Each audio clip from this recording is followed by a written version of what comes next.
All right, Mr. Customer. So I think I understand your business and what you guys are focused on, and what you look for when you consider bringing on a new vendor.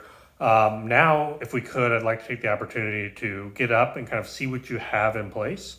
And then we can come back and I can make some recommendations based off of what we see. Okay? So great. Um, Let me ask, how would you rate your safety program? Let's say one being weak, 10 being strong. Where do you think you guys fall? Okay, five. Sounds good. Sounds like there's some room for improvement. Got it. What are some of the most common injuries you guys face here in your workplace?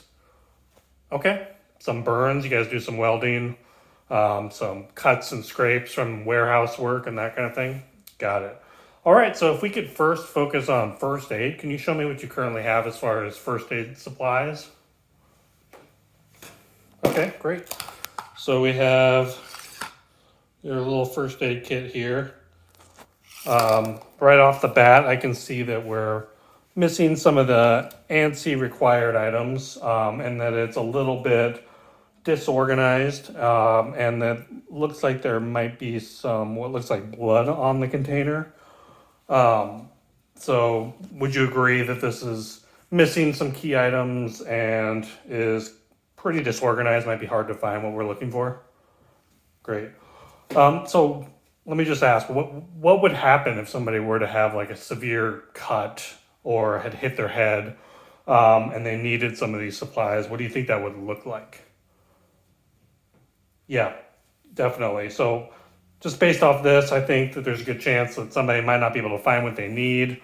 It could lead to extended time away from work, or even worse, possibly an OSHA fine because we are missing some of those ANSI required items.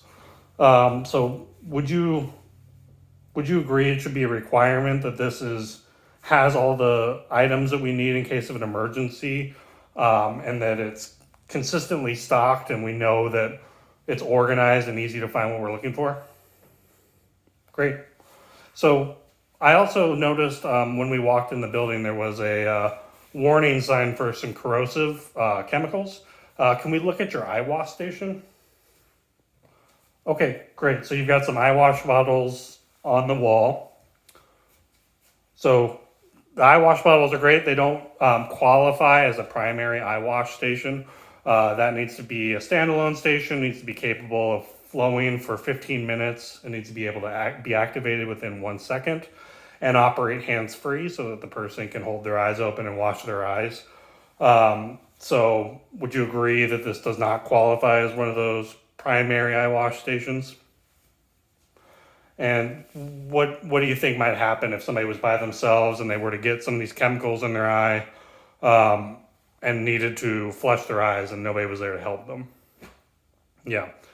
So we could see that leading to, severe damage to the eye, possibly blindness for the employees. Would you agree it should be a requirement that we have the compliant primary eye wash station on site and within 10 seconds of the dangerous chemicals? Great.